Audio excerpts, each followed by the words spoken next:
Jean-Marie Le Pen, bonjour. Bonjour. Alors l'ambassadeur de Guinée équatoriale à Paris semble être visiblement indisposé par le voyage officiel que vous venez d'effectuer dans son pays. Dans quelles conditions avez-vous été invité aux cérémonies d'investiture du président Obiang? Il est vrai que l'invitation n'est pas passée par l'ambassadeur, ce qui l'a sans doute rendu fort marri.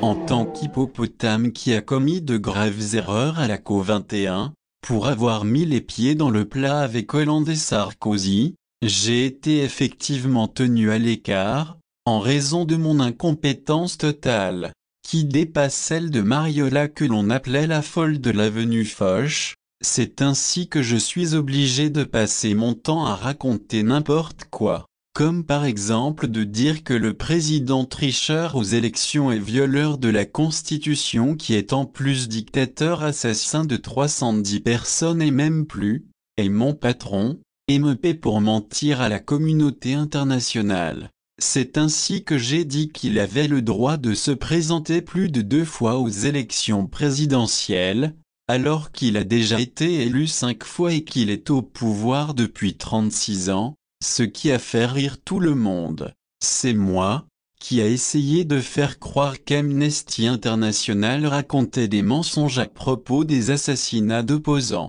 Et j'ai fait venir un ministre des droits de l'homme qui ne savait même pas combien il y avait de prisonniers politiques dans les prisons.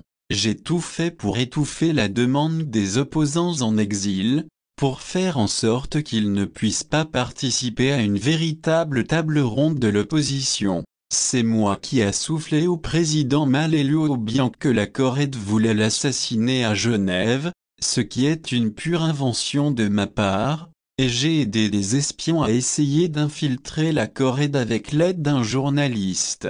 Mais malheureusement ma tentative a échoué, l'un a touché 30 000 € pour rien et l'autre Émilie est rentrée au pays, pauvre fille devenue conseillère d'Obiang, mais peut-être future première dame. C'est moi aussi qui fais croire à tout le monde que l'ambassade avenue Foch est la véritable adresse de l'ambassade, alors que ce bien a été saisi par la justice, et que ce bien a été revendu à la Guinée équatoriale, ce qui constitue le délit de recel, mais surtout il ne faut pas le dire aux juges, ni aux journalistes que la véritable adresse de l'ambassade est boulevard de Courcelles. Je raconte partout que l'ambassadeur de France qui est parti en Guinée équatoriale a dû venir chercher son visa avenue Foch. Autrement dit c'est bien le consulat ou l'ambassade, astucieux n'est-ce pas? Quant à Le Pen, maintenant c'est moi qui passe pour un con à cause de lui.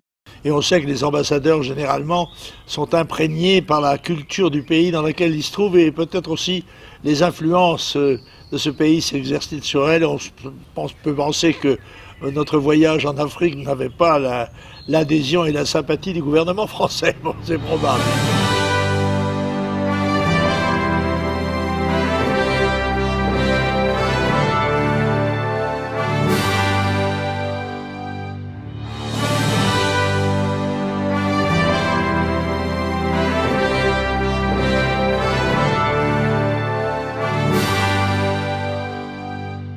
À Jean-Marie, avant que tu partes, je te charge d'un message pour Hollande.